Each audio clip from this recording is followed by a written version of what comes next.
Hello and welcome to the History of Bangalore. I am Ramjee Chandran and I'm here with episode 38 of season 1. And we're off to a beginning with the kings of the Hoysala dynasty. This is part 3 of my series on the Hoysalas. In the last episode, I covered the first 50 years of their rule, the growing years. I talked to you about the missing 20 years between the end of the reign of King Nrupakama and the start of Vinayaditya's reign in 1047. Much is made of this gap. But there may be no mystery at all if it was just down to poor record keeping. So the point is to move forward in time, and that is what I am about to do. But first, I must acknowledge that this podcast is happening at all because of the corporate support of my sponsors, the Prestige Group. Building cities one landmark at a time, they transform dreams into reality. You can be a part of the future. Simply add prestige to your life. It was the year 1047 AD, midway into the 11th century, and the new king on the throne was Vinayaditya. But before we get into the weeds on which king did what, I'd like to step back and look at the Hoysala kings through a theoretical lens. And I do this because it appears that things were subtly different in their rule compared with the dynasties that preceded them. The very concept of kingship as such appears to have become a little more sophisticated. Now, much of what I will say is influenced by the work of two historians, Sheikh Ali and Duncan Derrett. In his essay, Ali attempted to describe the Hoysala administration by the Toynbeean method of first establishing what it is not, and then, I assume, eliminate the what-nots to arrive at the what is.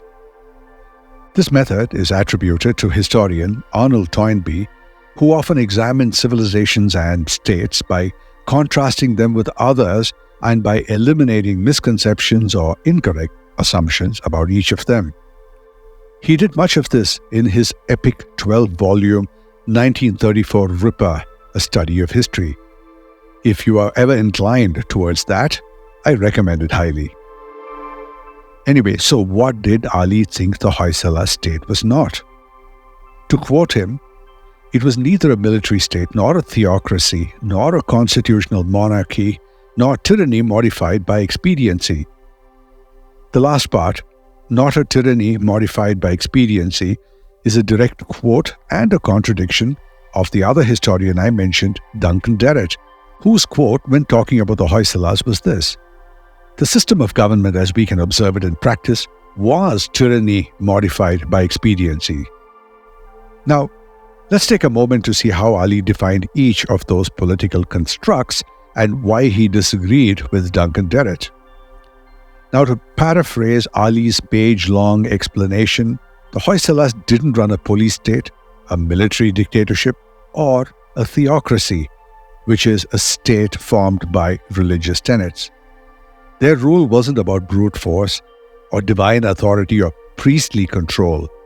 See, unlike the Sassanids in Iran, the Delhi Sultans, or the Stuarts in England, who claimed kingship as God's viceroys on earth, claiming the divine right of kings that is, the Hoysala monarchs avoided any divine pretensions. Now, that was a first. They also did not operate as constitutional monarchs, and that is where laws are made by representatives, such as in the UK. Nor did they rule through sheer expediency, where one acts without principle or tradition just to stay in power. And that, I guess, would sum up most politicians of today. The Hoysala kings rooted their authority in more grounded, enduring traditions. And that was the basis of Ali's disagreement with Derrett. Ali stated what they were not. So what were they?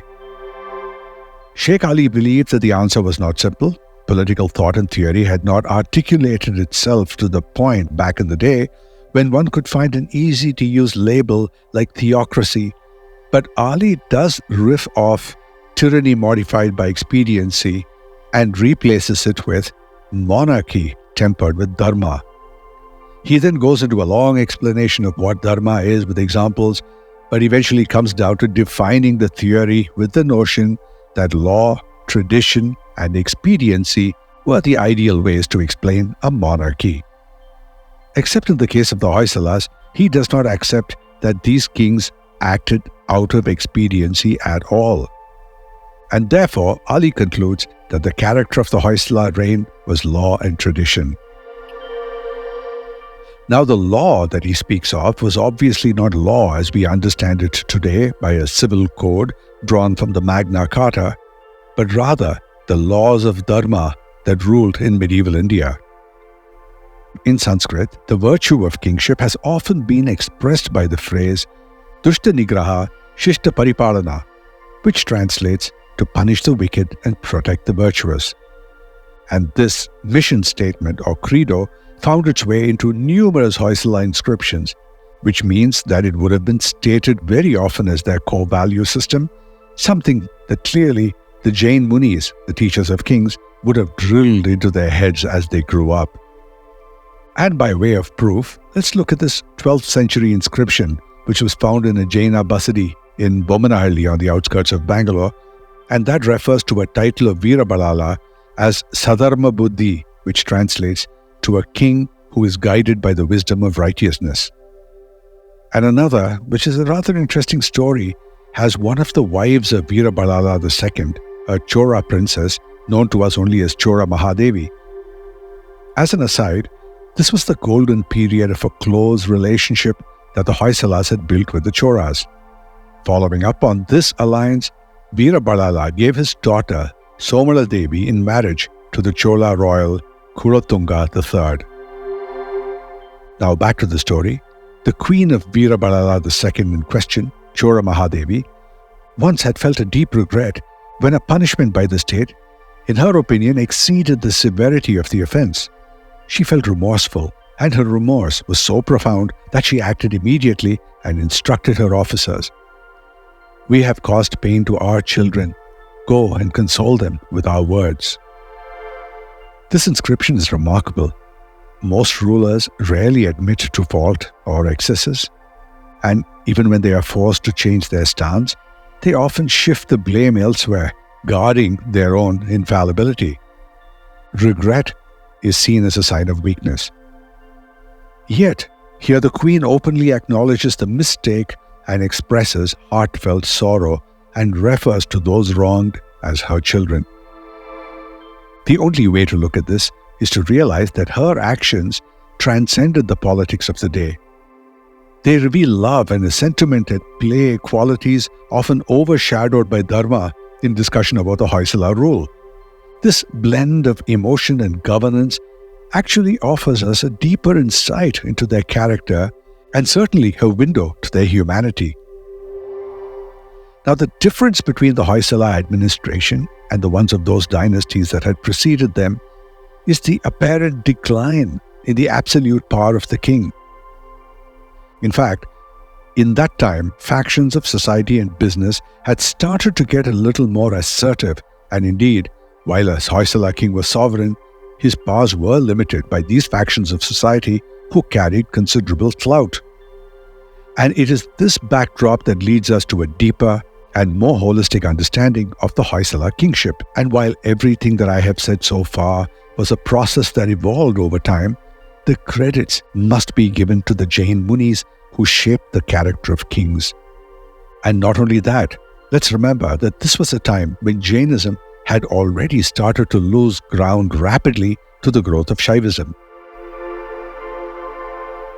There's another matter on which we should shine the light, and that is that there really was no distance between church and state, leave alone any notion of separation. The church was the state, and the other way around. While the secularism of those kings meant that they would not act against any faith, and indeed they encouraged them with grants, the kings themselves often subscribed to a single faith which was at the core of their catechism, and this emphasized their secularism even more. Now, the marriage alliance between the Choras, known to be Shaivites, and the Hoysalas, who were Jains, is an example of the happy pluralism of the time. Alright, Now, with all that behind us, let me move on now to the reign of the first substantive king of the Hoysalas, Vinayaditya. And that will be as soon as I return from this well-deserved commercial break. See you in 30 seconds, right after this. Maximum connectivity, maximum luxury, maximum lifestyle. Live your max at Prestige Raintree Park. Opulent residences nestled in 21 acres of breathtaking landscape with 1 lakh plus square feet of clubhouse, 3 swimming pools and ample leisure and sports amenities. Experience exquisite living at Prestige Raintree Park in prime Whitefield with schools, offices, hospitals and shopping malls just a hop away. Call 81399 81399 or visit prestigeconstructions.com to know more. Radar approved. So who was Vinayaditya? We know that Vinayaditya was the son of Nrapakama or Sala.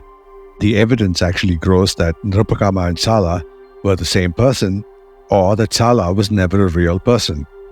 Either way, Vinayaditya's lineage was mentioned on an inscription dating back to 1229 AD, which mentions that he was born to Sala and his queen Bhumi Devi. Well, Vinayaditya came to the throne in 1047 AD, and this year of his ascension effectively landed in the middle of some debate because of a spurious inscription, probably a fake. This is quite the funny story. The spurious inscription read, "In 1012 AD, the kingdom of Bittimaya's grandfather Vinayaditya Hoysala Deva, certain people transferred a field with bamboos on it." This seemingly innocuous inscription had a land grant, obviously mentioned, and this was apparently the motivation behind the people who faked that inscription, or indeed the motivation behind people who fake inscriptions in general, because they can claim the land by some twisted method.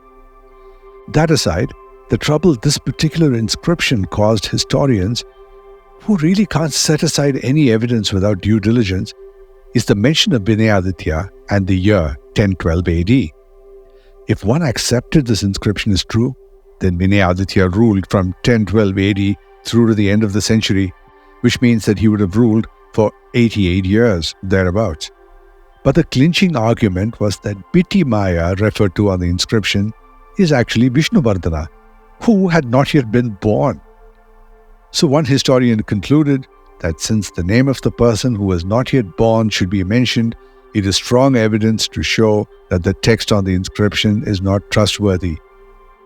Seriously. Baffling that even with such a large and anachronistic clue available to all, that any historian would take any time to debate whether Vinayaditya ruled for 88 years for one thing, and worse, that an inscription writer could foretell the birth and name of his grandson, the best-known king of the Hoysalas. What things a bamboo grove can drive man to. Anyway, hilarity aside, when Vinayaditya ascended the throne, the Hoysala dynasty was a minor vassal of the Chalukyas.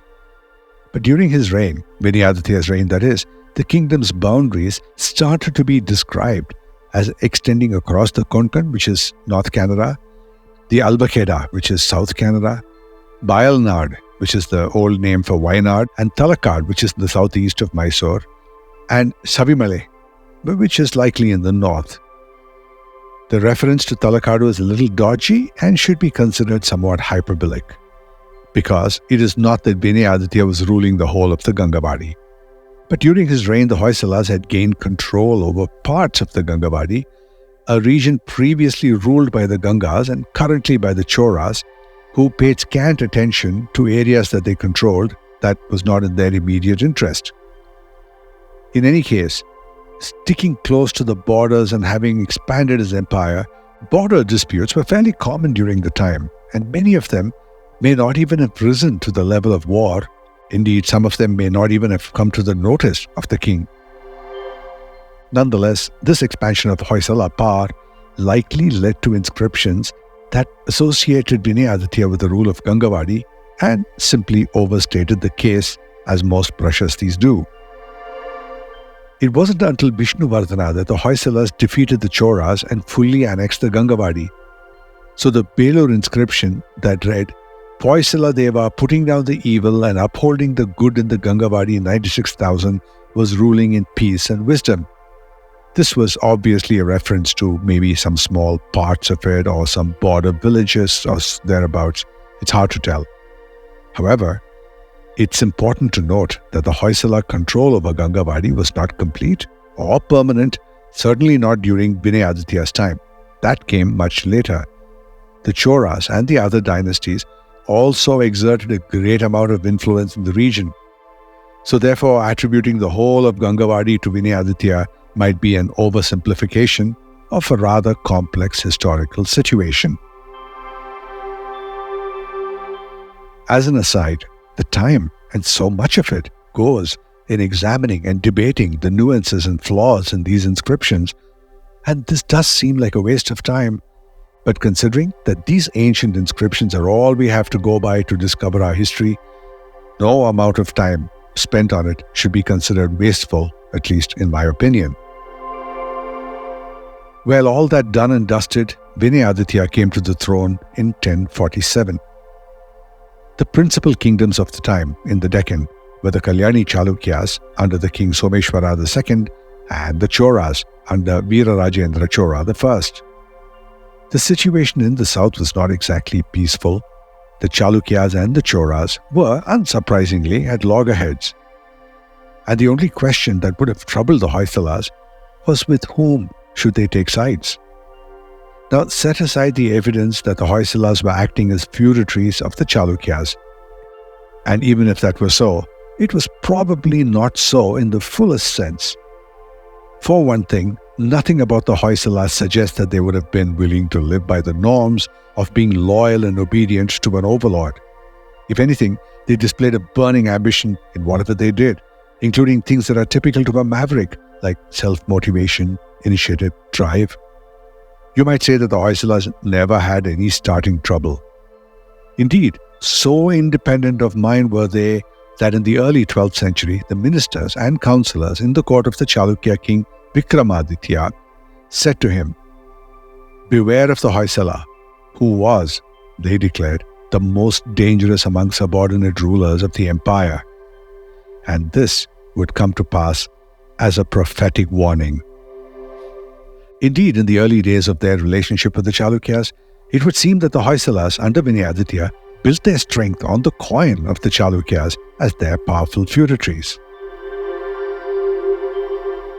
When Vinayaditya ascended the throne, he had inherited a smallish principality headquartered in Angadi in the Western Ghats. Now, the ambition that I spoke of was evident, and Vinayaditya almost immediately started a campaign to secure his base. He defeated the Kongalvas, a ruling clan from Tumakuru and Hassan districts, the Chengalvas, who controlled parts of Coorg with their crucial trade routes, and the Santaras of the Hamcha. They were renowned Jain patrons, and they ruled from the neighboring Malenadu area. Now, these victories not only subdued his local rivals, the other hill tribe chieftains, but also secured for the Hoysalas control over the rich Wayanad region, which is in Kerala, and parts of the Gangavadi that were governed rather loosely by the Choras after they had wiped out the Gangas.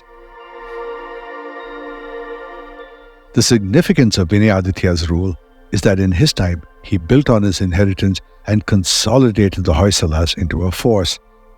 And it would be a mistake not to acknowledge that he should take the credit for cementing the foundations that led to the building of one of the most significant empires of the Deccan.